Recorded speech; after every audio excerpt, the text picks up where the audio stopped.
Damon's eyes. Jani, Ali, and I had gotten used to Bree coordinating schedules, helping with homework, and putting meals on the table. For Damon, though, it was all new. Mostly, he didn't comment other than a lot of thank yous, which were much appreciated by Bree. I waited until we'd heard about life at Cushing Academy and had enjoyed our meal together before I steered the conversation around to Nana Mama. "Let's talk about it," I finally said. Jani gave a sigh. She was the one who kept the most informed, but emotionally, I think this was harder for her than anyone. She and Nana were incredibly close. They did everything together, and had since Jani was a baby. "What do you mean, Dad?" Damon asked. "We all know what's going on, don't we?" "Just what I said. We should talk. Nana could get better soon. That's what we're hoping for. Or she could be in a coma for a while. It's also possible that she won't wake up again." "She could die," Jani said a little rudely. "We get it, Dad. Even Ali does." I looked over at Ali, but he seemed all right so far. In his way, he was older than his age. Both Nana and I had talked to him like an adult, respected his intelligence since he was around 4 years old. One of my theories, and Nana's, about raising kids is that you cannot give them too much love, but that the environment inside your house has to bear a relationship to what they will face on the outside. So no excess coddling or making excuses for unacceptable behavior. I nodded Janelle's way. We all get it. We're all sad, and we're angry. Come here, everybody. Maybe I'm the only one who needs a little help right now. We gathered close for a group hug, and it was better that way, thinking about Nana without speaking. Bree was the first to break down, and then everybody was in tears. No shame in that. Nothing but love on display. That may not work for all families, but it sure does for us. Chapter 82. By Monday, I was ready to make my next move on the case. Her name was Wiley Reckler, although her readers knew her simply as Jenna. She'd been helpful to the FBI and Metro before. In particular, she had aided Vice. Wiley Reckler was DC's answer to Cindy Adams and Perez Hilton, with a hugely popular gossip blog called Jenna Knows. She'd used it to break a couple of smaller Washington stories over the years.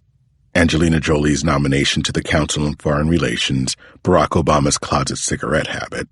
But most of her space was dedicated to the social and sex lives of the people who matter most, as her homepage called them.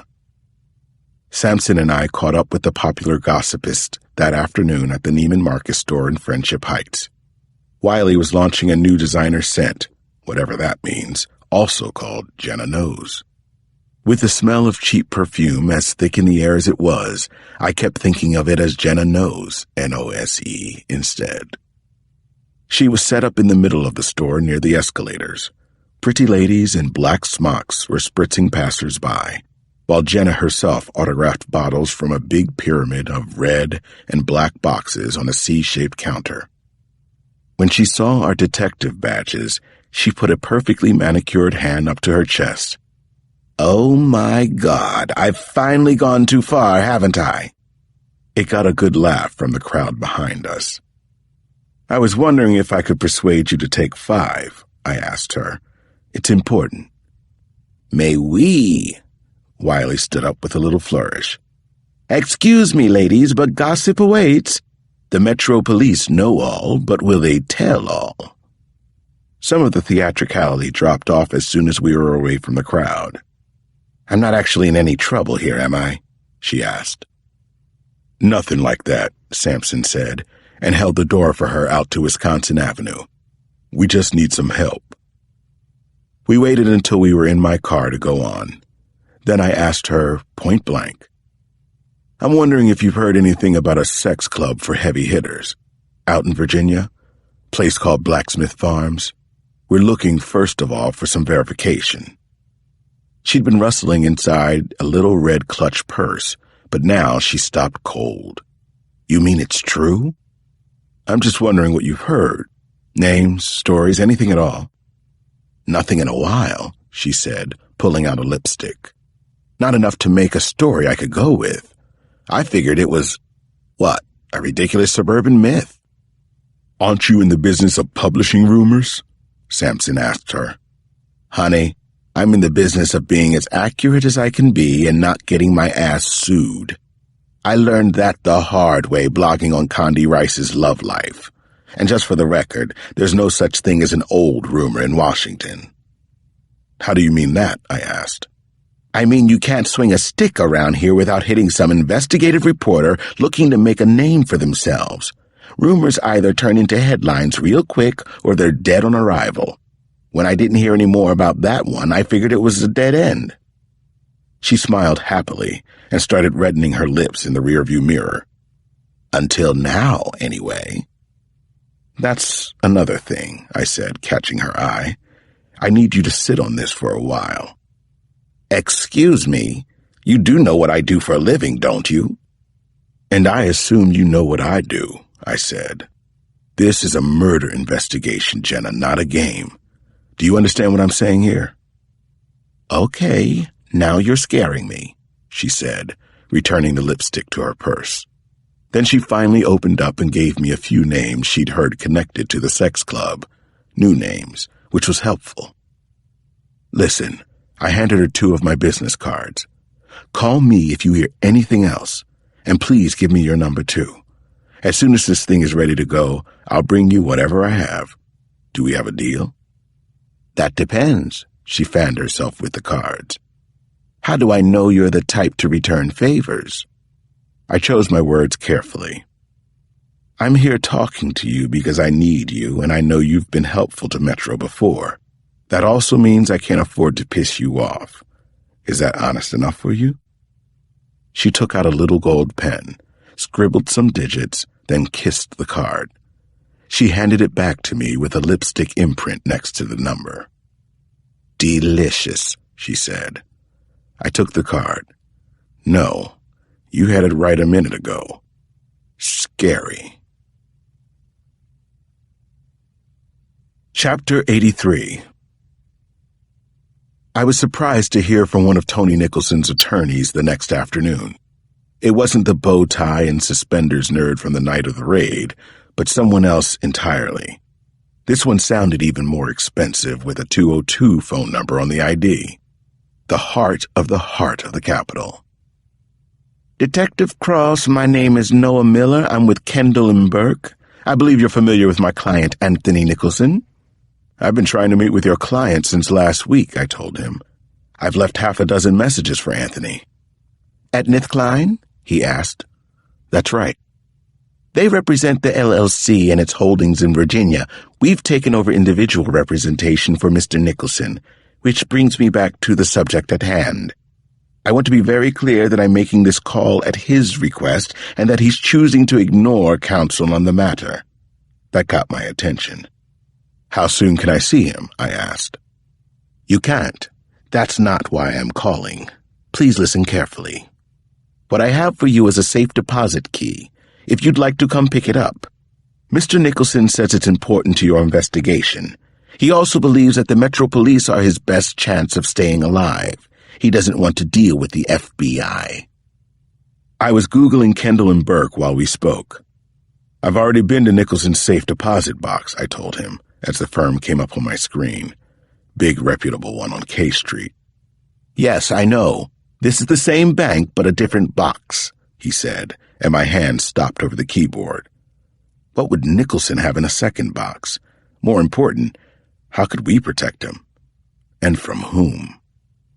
Can I assume you'll come pick this up today? Miller continued. Definitely. But let me ask you something, I said. Why Metro? Why me?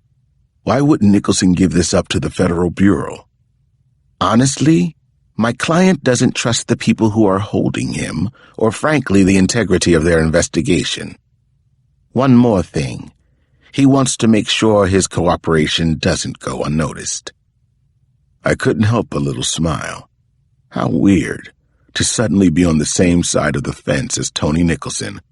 Ah, Anthony. It sounded like he was getting as paranoid as I was, and maybe for good reason. 2020 K Street, 4th floor? I asked, printing it off the screen. Very good, Detective Cross. Make it between 1:30 and 2 o'clock. I'll be gone after that. I'll see you at 1:30, I said, and hung up on Lawyer Miller before he could hang up on me. Chapter 84. It didn't take long to snag the key from Nicholson's attorney at Kendall and Burke, and not much longer than that to get in and out of the Exeter Bank. It was as if the lawyer, Noah Miller, and the bank manager, Ms. Curry, were competing to see who could get me out of their lives faster. Fine with me. It turned out that the only thing in the new deposit box was a single, unmarked disc, which was about what I'd expected. I drove straight back to the Daily building with it and called Sampson on my way. He was already there, so it was no problem to meet as soon as I arrived with the disc. In fact, the big man was sitting with his feet up, fooling around on a laptop when I came into my office. "Did you know Zeus was also called the Cloud Gatherer?" he said. "His symbols are the thunderbolt, eagle, bull, and oak. Oh, and he was a pederast, too. Rumored to be." "Fascinating," I said. "Get your shoes off my desk and slide this in." I handed him the disc and closed the door behind me. "What is it?" Sampson asked. "Tony Nicholson thinks it's his life insurance." Seconds later, the video started playing. Right away, I recognized the bedroom from the Carriage Barn apartment at Nicholson's club. It looked the same except for some clean sheets on the bed and maybe a few more knickknacks. A time signature at the bottom of the screen put it at 1:30 a.m. on July 20th of the previous summer. "Can those signature numbers be faked?" I asked Sampson. "No doubt. Why? You think Nicholson's screwing with you?" "Maybe. Probably. I don't know yet." After about 30 seconds, the image hiccuped, and the time jumped ahead to 2:17 a.m. Now there was a girl on the bed, wearing nothing but black lace panties. She was blonde and petite, with black cuffs on her wrists that were strapped to the posts over her head. Her legs were spread open as wide as humanly possible. There was no sound, but the way she was moving looked more alluring than scared or defensive to me. Still, I had a fierce knot in my stomach. Whatever this was, I didn't think I wanted to see it proceed. A man walked into the frame, a real creep wearing full S&M garb, with either rubber or latex pants and a long-sleeved shirt. Also heavy boots and a fitted hood that zipped all the way up the back of his head. Other than the fact that he was tall and well-muscled, I couldn't tell much more about him. "He knows the camera's there," Sampson said. "Maybe he wanted this filmed. Let's just watch, John." I couldn't talk much right now. I was already thinking about what had happened to Caroline, possibly in this room, and maybe at the hands of the same creep we were watching.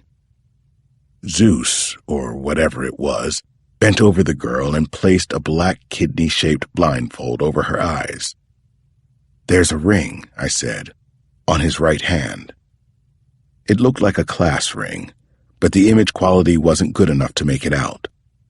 He took his time, pulled a few more things out of the dresser, a spreader bar that he cuffed to both of her ankles, a small brown bottle of something, possibly amyl nitrate.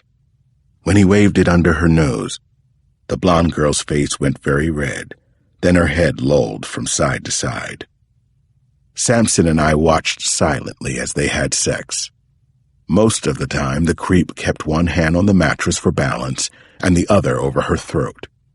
It looked like he was performing asphyxophilia to me, controlling the girl's oxygen, giving it and then taking it away. The girl played along and didn't seem distressed, which was distressing to watch. Then suddenly he arched up off of her, climaxing, I think, raised his free hand like he'd just won some kind of contest.